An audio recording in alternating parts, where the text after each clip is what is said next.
श्री राम राम काभिराम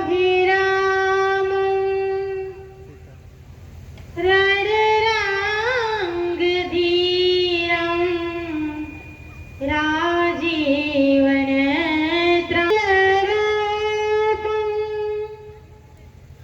करुणाकरं तं श्रीरामचन्द्रं शरणं प्रपद्ये। नीलाम्बोज श्यामलकोमलाङ्गं सीतासमारो पीतवामभागम्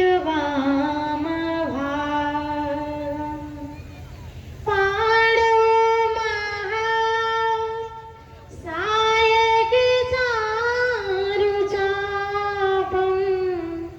नमामि रामं रघुवंशनाथम्।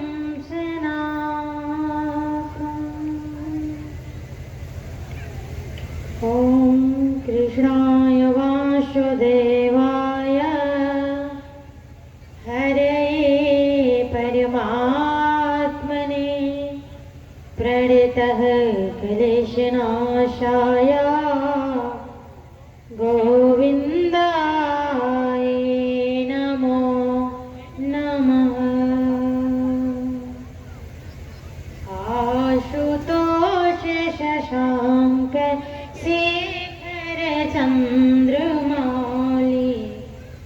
चिदम्बरा कोटि कोटि प्रणाम शम्भो कोटि नमन दिगंबरा।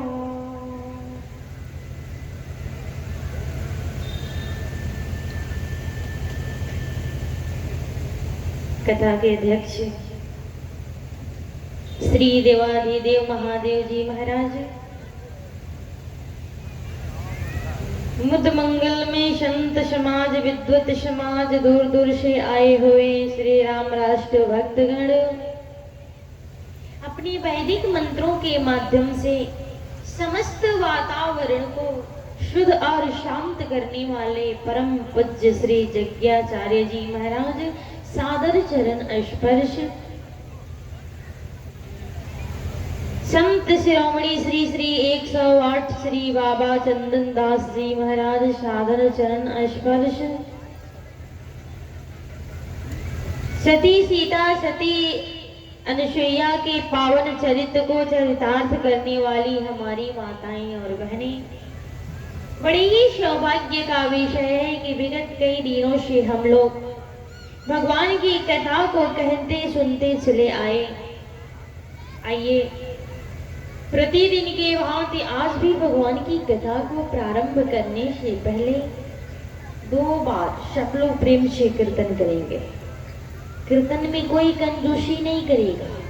राम नाम सुंदर कर तारी, ताली बजाते हुए प्रेम से काहे ना भजल हरि नाम हो पागल मारे मनवा कहीं ना। जय हो। काहे ना भजल हरि नाम हो पागल मारे मनवा कहीं ना।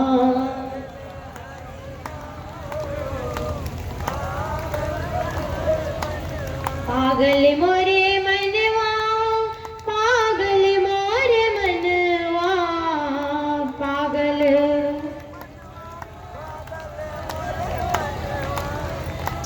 पागल मोरे मनवा पागल मोरे मनवा पागल।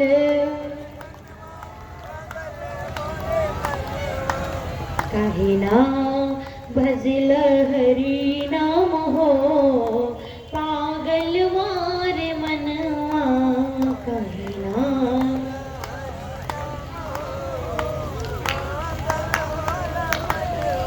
काके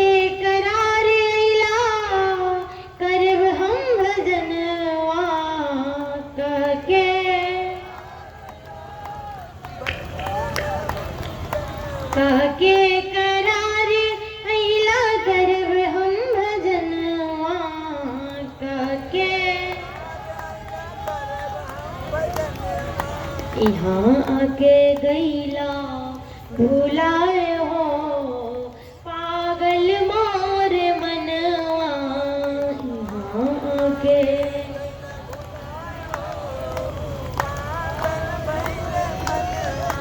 यहाँ आके गईला भुलाए हो पागल मोर मनवा। यहाँ आके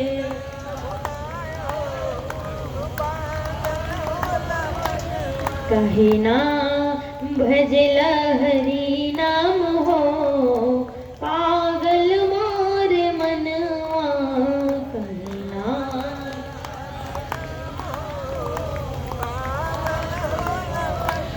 सियावर रामचंद्र की। और धीरा बोलिए लोग, बोलिए श्री हनुमान जी महाराज की। वाह शंकर भगवान की। इससे भी धीरा। बोलिए श्री सतचंडी महायज्ञ की। श्री गंधर्पा धाम की। संत समाज की। और नहीं बोलने वालों की बहुत बढ़िया। सबका जाए, सबका जाए इसलिए कराया जाता है। ये जो यज्ञ है ना, ये यज्ञ क्या है, किस लिए किया जाता है? कहा कि अज्ञ को प्रज्ञ बना करके सर्वज्ञ के तरफ लगा दिया जाए, उसका नाम यज्ञ है। यानी बहुत ऐसा काम है जो हम अपने और अपने परिवार के लिए, अपने रिश्तेदारों के लिए करते हैं, लेकिन जिस कार्य में सबका कल्याण होता है, केवल देश का नहीं पूरे विश्व का। कहा जिस कार्य में सबकी भला होती है, जिस कार्य में सबका कल्याण होता है, उसका नाम यज्ञ है। और वही यज्ञ आपके ग्रामों में उपस्थित है। ये चलता फिरता प्रयागराज आपके ग्राम में लगा हुआ है। विगत कई दिनों से आप लोग डुबकी लगा रहे हैं, गोता लगा रहे हैं, और 3 दिन के बाद ऐसा भी समय आएगा कि चलता फिरता प्रयागराज यहाँ से उठ करके और कहीं और फिट हो जाएंगे। फिर आपको पता नहीं कब अवसर मिलेगा, ये कोई जानता है? ये जिंदगी 100 साल के लिए मिली है, लेकिन इस पे भरोसा एक पल का भी नहीं है। आइए मैं बताना चाहूंगी, भगवान राम से पूछा गया आप कैसे रिश्ते हैं, आपको प्रिय क्या है? प्रभु श्री राम बोल रहे हैं कि उनको क्या प्रिय है, उन्हें क्या पसंद है। कहा कि राम ही केवल प्रेम प्यारा, जान ले जो जाने निहारा। आए दुनिया वालों, जो जानना चाहता है वो जान ले कि भगवान को प्रिय क्या है। राम ही केवल प्रेम प्यारा, भगवान को प्रेम प्रिय है। भगवान मिलते कैसे हैं?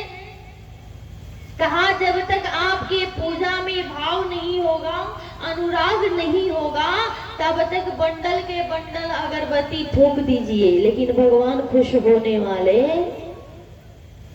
नहीं है। कहा प्रेम में वो शक्ति है कि हम परमात्मा को अपने बस में कर सकते हैं। प्रेम में वो शक्ति है कि भगवान को हम प्राप्त कर सकते हैं। इसलिए बाबा को लिखना पड़ा कि राम ही केवल प्रेम प्यारा, जान ले हो जो जान न्यारा। अब देखिए, मैं आप लोगों के बीच विगत कई दिनों से बता रही हूँ कि रामायण और महाभारत इन दोनों ग्रंथों में सर्वश्रेष्ठ महाभारत नहीं है, रामायण है। क्योंकि जो बातें हमें रामायण में सिखाई गई है वो महाभारत में नहीं सिखाई गई है। तो बताना चाहूंगी, जिस समय देवी द्रौपदी जिस समय पंचाली नग्न हो रही थी, उस सभा में सारी के सारे अच्छे अच्छे दिग्गज लोग बैठे हुए थे, विद्वान बैठे थे, बलवान बैठे थे, और सारी के सारे चुप रहे, सारी के सारे मौन रहे, कोई द्रौपदी का साथ नहीं दिया। क्यों? हमारी माता जी लोग बैठी हैं, विशेष ध्यान दीजिएगा। हम कितना हो मुसीबत में पड़ जाएं, हमारे ऊपर कितनी भी बड़ी विपत्ति आ जाए, लेकिन जब तक हम अपना बल लगाते हैं तब तक परमात्मा हमारी सहायता नहीं करते हैं। वो कौन है? कहा कि सो मेरे मैं तो निर्बल के बलराम। कौन है हमारे परमात्मा? कहा भगवान निर्बल के बल हैं, यानी जिसके पास कोई अपना बल नहीं है उसका बल कौन है? कहा परम पिता परमात्मा है, भगवान है। द्रौपदी अपना बल लगाई थी, अपनी हाथ से अपनी साड़ी को पकड़ी थी, उसे विश्वास था कि जब तक मैं पकड़ी रहूंगी नंगी नहीं होगी तब तक भगवान नहीं आए। प्रसंग पे ध्यान देंगे, बहुत मार्मिक कथा है। कहा जुआ का क्रम जारी था, धर्मराज हारते गए हारते गए हारते गए। क्या क्या हारे हैं? कहा राजपाट हार गए, ठाट बाट हार गए, यहाँ तक कि अपने सहित अपने भाइयों को भी हार गए, सब कुछ हार गए। लेकिन वो जुआ कैसा था जानते हैं? कपट का था। उसमें सारे के सारे कपटी बैठे थे जो पांडवों के विपक्षी में थे, सबके सब कपट लेकर के बैठे हुए थे। धर्मराज जब सब कुछ हार गए, अब उनके पास दांव पे रखने के लिए कुछ भी बाकी नहीं था। तब तक दुर्योधन ठहाका लगा करके हंसा और कहा भाई जी अभी आपके पास अमूल्य रत्न बाकी है, लगा दीजिए उसे दांव पे। यदि आपका पासा आ गया तो आप माला माल हो जाइएगा। इतने प्रबुद्ध दिग्गज लोग बैठे हैं, एक बात बता दूं, कहा जाता है कि जीता हुआ जुआ जुआरी हार मान जाता है, जो जीतता है वो जुआरी हार मान लेता है, लेकिन जो हारता है वो कभी हार नहीं मानता है। उसे ये लगता है कि अब की बार हार गया, दोबारा खेलूंगा तो जीत जाऊंगा, तीसरी बार खेलूंगा जीत जाऊंगा, चौथी बार खेलूंगा जीत जाऊंगा। और यही हुआ धर्मराज जी के साथ कि धर्मराज एक एक करके सब कुछ हार गए। जो ही कान में आवाज आई, दुर्योधन कहा कि अभी आपके पास एक रत्न है, लगा दीजिए उसे दांव पे। कहा कौन? कहा आपकी पत्नी पंचाली। द्रौपदी धर्म के अवतार हैं धर्मराज जी, विचार नहीं कर पाए और देवी द्रौपदी को दांव पे लगा दी। और जो ही द्रौपदी को दांव पे लगाए कि शकुनी कपट रूपी पासा पटका, और वो भी पासा दुर्योधन का ही पक्ष लिया, दुर्योधन के पक्ष में गया, देवी द्रौपदी को हार गया। संक्षेप में बताऊंगी, जो मूल मेन पॉइंट है वही मैं आप लोगों के सामने रखूंगी। श्रोतागण ध्यान देंगे, जब देवी द्रौपदी को हारे न, कौरव पक्ष में हंसी की ठहाका गूंजने लगी, दुशासन हंसने लगा, दुर्योधन हंसने लगा, शकुनी हंसने लगा, कर्ण हंसने लगा, सारे के सारे बैठ करके ठहाके लगा रहे हैं। इधर पांचों भाई पांडव सर नीचा करके बैठे हैं। दुर्योधन अपने प्रतिगामी नाम के दूत को बुलाया और प्रतिगामी नाम के दूत को बुला करके कहा कि प्रतिगामी चले जाओ, हर महल में देवी द्रौपदी बैठी होगी, वो अपने आप को राजरानी समझ रही होगी, अपने आप को पटरानी समझ रही होगी, तो जा करके उसको कह दो कि अब वो महल के अंदर रहने वाली रानी नहीं है, अब वो हमारे घर की दासी हो गई है। तो बोल दो कि जा करके अब हमारे घर में झाड़ू और पोछा लगा है, बोल दो। वाह, जो ही कहा प्रतिगामी चल दिया। और जब प्रतिगामी आया, देवी द्रौपदी बैठी हुई थी।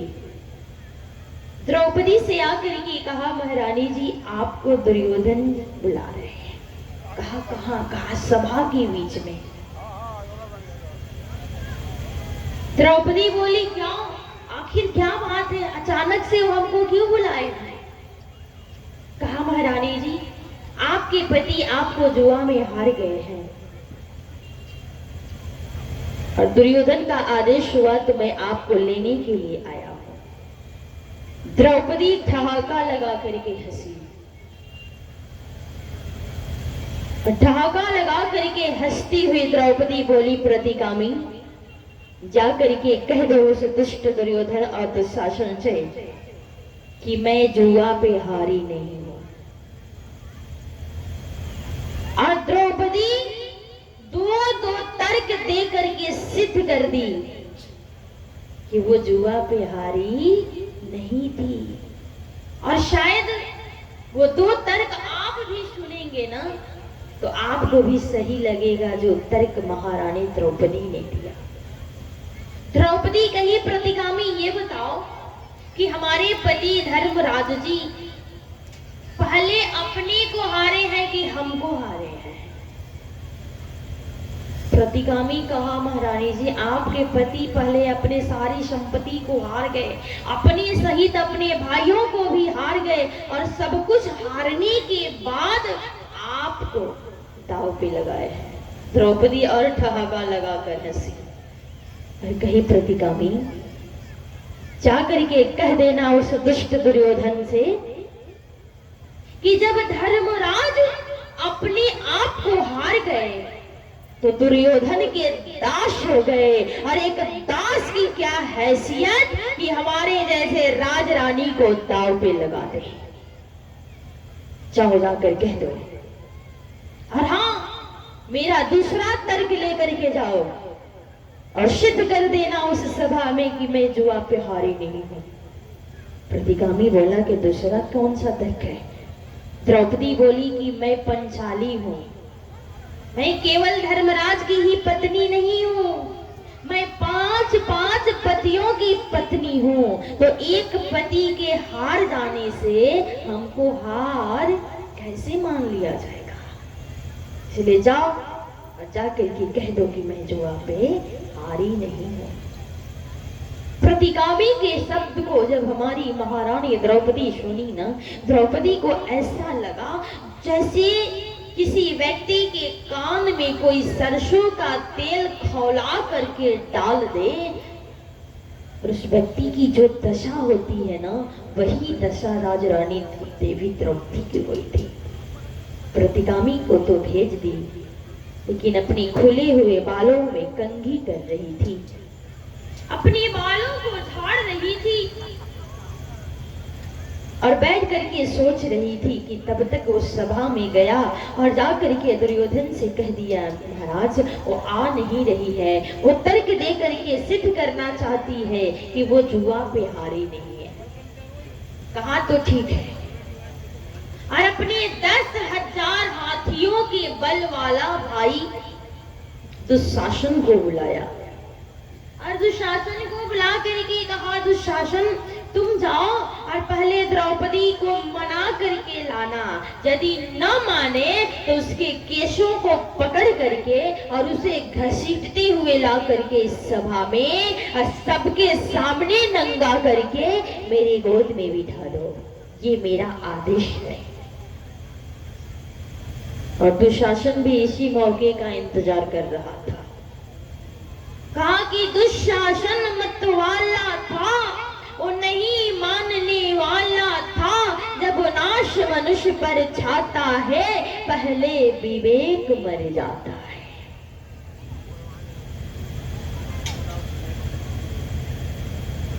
और वही हुआ। कहा दुशासन चल दिया। 10,000 हाथियों के बल वाला दुशासन मगन होकर के जा रहा है कि भैया का आदेश है, आज द्रौपदी को नंगा करूंगा। जब महल में गया तो द्रौपदी पलंग पे बैठकर अपना बाल झाड़ रही थी।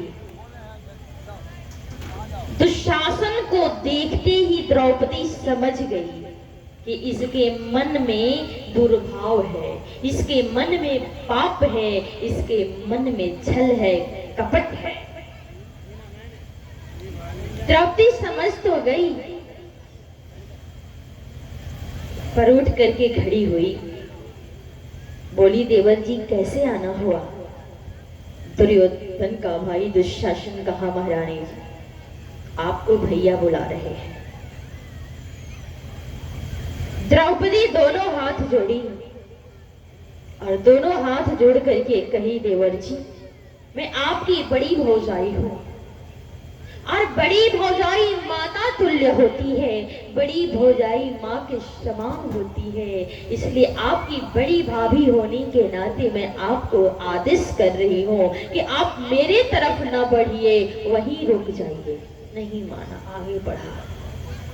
द्रौपदी को लग गया कि अब ये पापी हमें छोड़ेगा नहीं।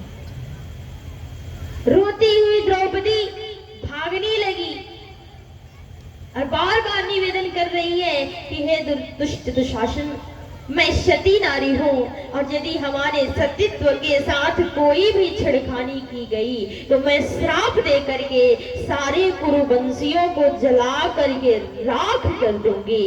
लेकिन वार दुशासन फिर भी नहीं माना और पीछे से देवी द्रौपदी के खुले हुए केशों को पकड़ लिया और केशों को पकड़ करके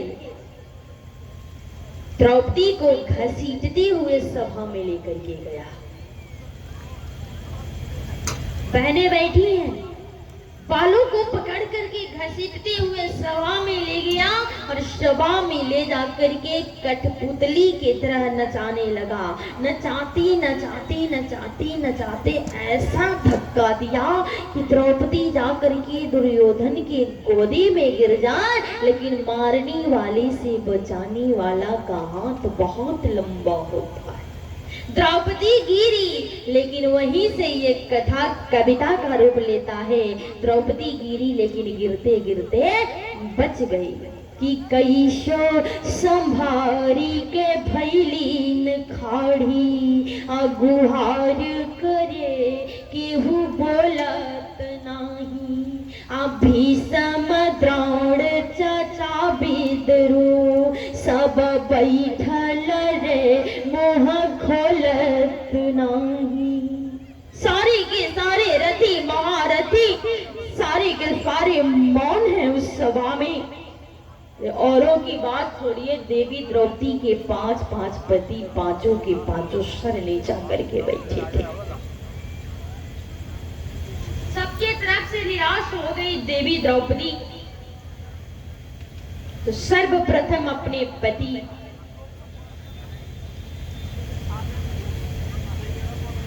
धर्मराज को चुनौती देती है और धर्मराज की तरफ उंगली दिखा करके कही, ना जब सब कुछ आप हार गए तो क्या मुझे दांव पे रखना जरूरी था?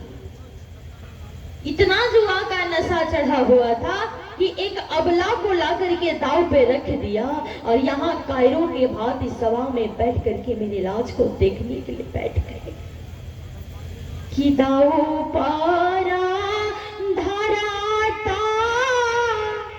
धराता गोली हारी गईला तयंत दाव धई दिहला बियाहला नारी तू कि जगरा मगर ज्योति मुकुटा से होतरा है बाकी अब बनी गईला आग आनी आरी तो हारतई चली गईला हारतई चली गईला तब नहीं जनाला मरम की छू भारी तो एक बार दाऊ नाही आईला तो हारता बा कैसन जुआ कैसन जुआरी तो। हे पति जी, जब एक भी दाव एक भी पासा आपके पक्ष में नहीं आया तो आपको इतना तो समझ जाना चाहिए था ना कि आपके साथ छल हो रहा है, आपके साथ धोखा हो रहा है। आप क्यों नहीं संभले, आप अपने आप को क्यों नहीं संभाले कि एक पत्नी को भी दाव पे लगा।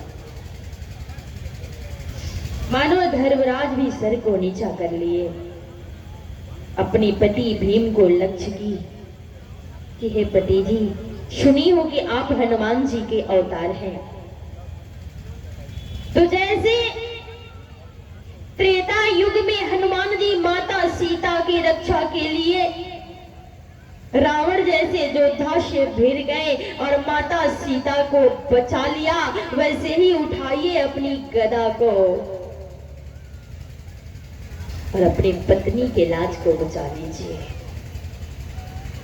भीम भी सर नीचा कर लिए, नकुल सहदेव सारी के सारे सर नीचा करके बैठे हुए हैं। तब महारानी द्रौपदी अर्जुन को लक्ष्य की और अर्जुन को लक्ष्य करके देवी द्रौपदी कहती है, हे पति जी,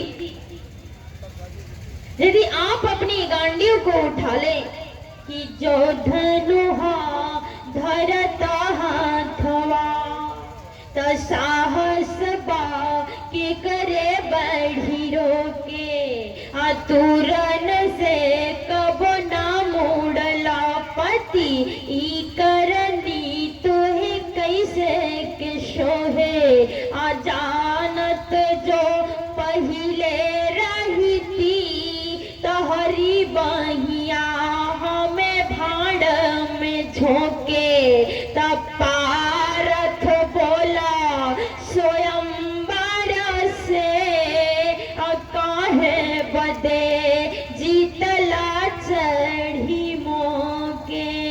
पार्थ जब पुरुष हो करके और एक पत्नी की लाज नहीं बचानी थी तो स्वयंवर से हमको जीत करके क्यों लाए। यदि मैं जानती पहले कि एक पति होकर पत्नी की रक्षा नहीं कर सकते तो तुम्हारी पुरुषार्थ को मैं भाण में झोंक दी होती, लेकिन तुमसे ब्याह नहीं करती थी।